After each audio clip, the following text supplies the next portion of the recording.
Hello YouTubers and Explorer enthusiasts, this is Nate. Wanted to make a video here about a few things I learned about pulling the engine on my 91 Explorer. This is mostly in relation to the forum post that was started about replacing the rear main seal, which is something I did when I pulled the engine out. First off, this is the expensive tool I got for replacing the rear main seal.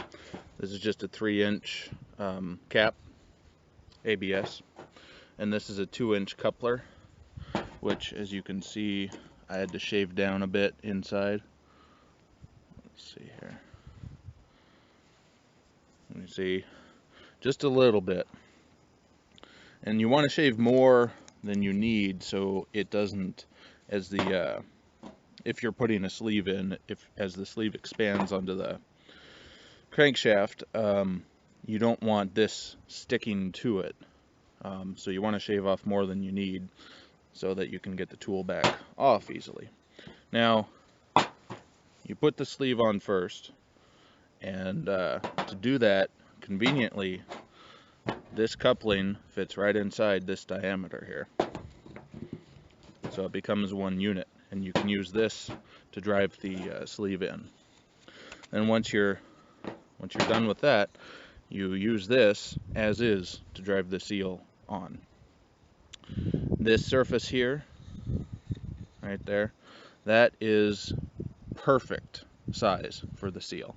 It's 3-inch and it fits the seal perfectly. It doesn't distort it or anything like that. And these two, I think I picked these two up for, I think it was $3 at the hardware store. And just a little bit of time with a rasp tool on a Dremel took care of that real quick. Doesn't need to be perfect. You just need this surface here to drive the seal in, or the sleeve, excuse me. This, just to give you a rough idea, this is the amount of chain that I went with for pulling the engine out. A bit much, but I wanted to have extra. It's probably 3 feet, 4 feet, something like that. These bolts are what I use to attach the chain to the engine block, and I used, there's a threaded hole right in the head. No, it's either in the head or the block, I can't remember. I think it's the head. It's right behind the power steering pump. And then there's one opposite that on the passenger side head, but I couldn't access that, so I used the bolt hole that the coil pack hooks into in the manifold. These bolts are 10 mil with a 1.5 mil thread pitch. They are the same. There's a lot of holes on the engine block and on the head that are the same size.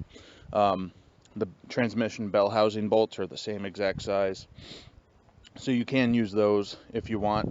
I got these big long ones here for the engine stand, but you can also use them, if you get hardened ones, you can use them to lift the engine out too.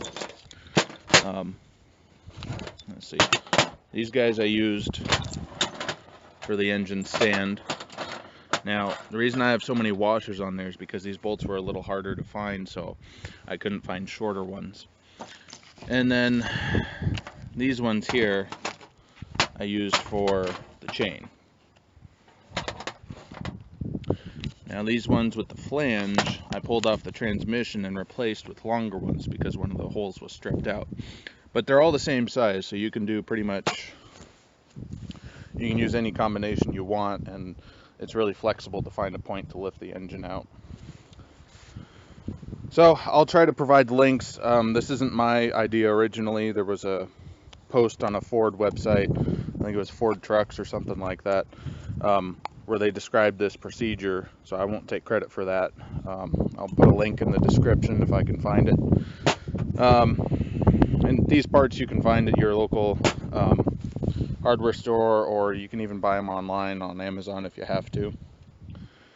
The bolts I found at the local auto parts store.